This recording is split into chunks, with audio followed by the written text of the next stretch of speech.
This week, a group of cattle producer organizations gathered in Billings to advocate for mandatory country of origin labeling for beef. The Montana Cool Coalition consists of 8 producer organizations that want to see more transparency and fairness in the market. Of course, mandatory cool was in place in the U.S. from 2009 to 2015, but was repealed after Canada and Mexico objected and took a case before the World Trade Organization. RCAP CEO Bill Bullard told me now is the time to reinstate cool. Now is the time because we've lost an alarming number of cattle producers, and we continue to lose them even in the face of strong beef demand and high cattle prices. And the reason for that is we have allowed our industry to become dependent on imports, and these imports are growing at a phenomenal rate. Now is the time to rebuild the cattle herd, reinstate our national security objective of being able to be self-sufficient in the production of such an important protein as beef. We've got a president who's talking about America first, and this is in fact a clear example of how to put America first, both consumers and producers. So I asked Bill if the Farm Bill is the vehicle to attach cool to finally see it to fruition.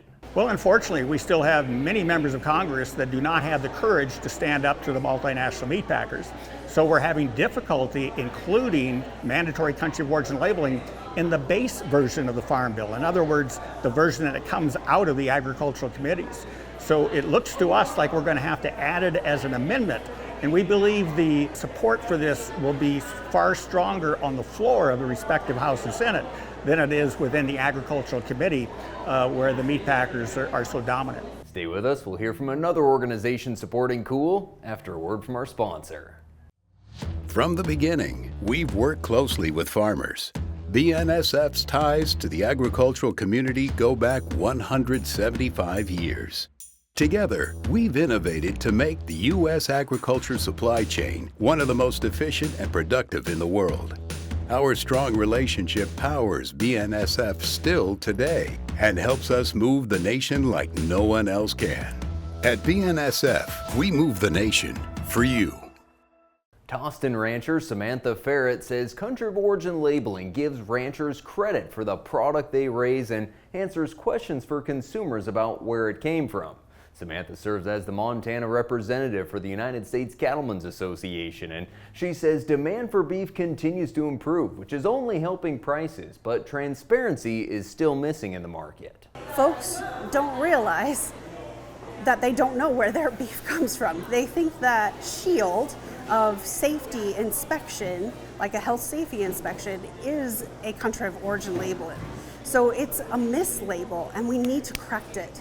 Truth and honesty in the cattle industry for me is super important, and this is one area that is so key.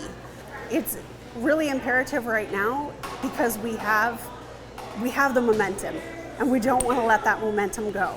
I really think we're the closest that we've been since cool was repealed 10 years ago, and it's time to get back to where we were. New Product of the USA labels for beef took effect here in 2026 that require for beef to wear that label, it must be born, raised, and processed in the U.S. Samantha says that's a step in the right direction, but more is still needed. Definitely a step in the right direction for sure, with the voluntary label that puts some teeth in what they can label as born, raised, processed in the U.S. So that voluntary label is key, and I think it's going to give us some even more solid information about what the consumer is vying for and happy with. And I think when that shows, the demand will give us another step towards mandatory cool. Mandatory cool is the ultimate goal, and so we'll keep pushing for that. The groups are calling on cattlemen to ask their congressmen to support mandatory cool. That's all the time we have for today. For the Northern Ag Network, I'm Coulter Brown.